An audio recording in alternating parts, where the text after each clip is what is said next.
একটি কান্না, একটি ভাইরাল ভিডিও, আর তারপরেই শুরু হলো তুমুল বিতর্ক।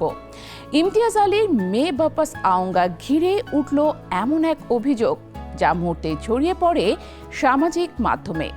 অনেকেই একে সাজানো নাটক বললেও পরে সামনে আসে ভিন্ন এক গল্প। কিন্তু আসলে কি ঘটেছিল সেই মুহূর্তে, চলুন জেনে আসি। अटैक तो नहीं हो रहा था? पता नहीं क्या हो गया मुझे। मैं आइंदा ऐसा कभी नहीं करूंगा। मगर हमारी शादी हो गई तो फिर भी नहीं करेंगे ऐसा? मैं नहीं जाऊंगा, वादा है मेरा। जिया पता नहीं बार बार उठ जाते हैं और कहते हैं मुझे सरगोदा जाना है। और आप सबको पता है कि सरगोदा तो है बॉर्डर के उस साइड। मुड़ के नहीं आना। একটি ভাইরাল ভিডিও, কিছু অভিযোগ, আর তারপর শুরু হলো তুমুল বিতর্ক।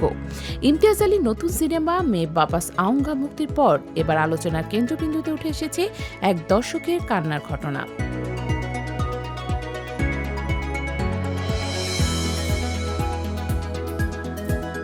সম্প্রতি সামাজিক যোগাযোগ মাধ্যমে ছড়িয়ে পড়ে একটি ভিডিও।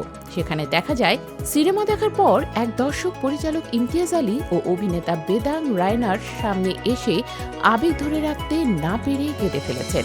ভিডিওটি মুহূর্তে ভাইরাল হয়ে যায়। তবে অনেক নেটিজেনদের দাবি এটি ছিল ছবির প্রচারণার অংশ এবং ওই ব্যক্তিকে নাকি টাকা দিয়ে ভাড়া করা হয়েছিল। ভিডিওটি নিয়ে নানা ধরনের মন্তব্য ছড়িয়ে পড়তে থাকে। কেউ কেউ বলেন দর্শকের কান্না ছিল অতিরঞ্জিত, আবার অনেকে দাবি করেন বেদাং রায়নাকে হাসতে দেখা যাওয়ায় পুরো ঘটনাটি আরও সন্দেহজনক মনে হয়েছে। ফলে বিষয়টি নিয়ে সামাজিক মাধ্যমে শুরু হয় তর্ক বিতর্ক।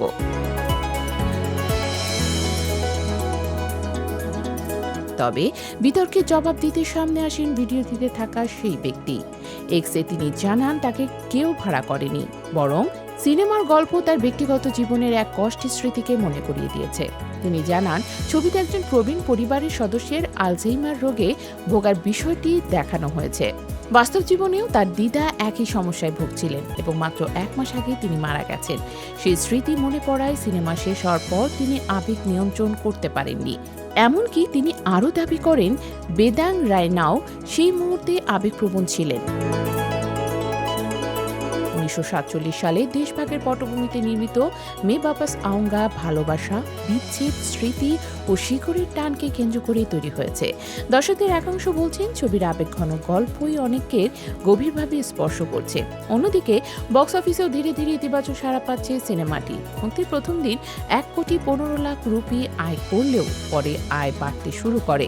প্রথম সোমবার ছবিটির আয় দাঁড়ায় 1,25,00,000 রুপিতে। যদিও প্রায় 70 কোটি রুপির বাজেটের তুলনায় এখনো অনেক পথ পাড়ি দিতে হবে ছবিটিকে।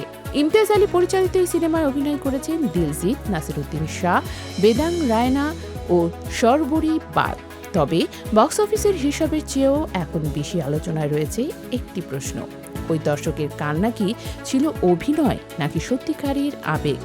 অন্তত তার বক্তব্য বলছে সেটি ছিল একান্তই ব্যক্তিগত বেদনার বহিঃপ্রকাশ।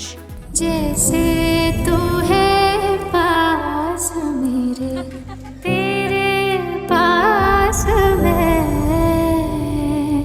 जैसे शामों के सवेरे, तेरे पास मैं।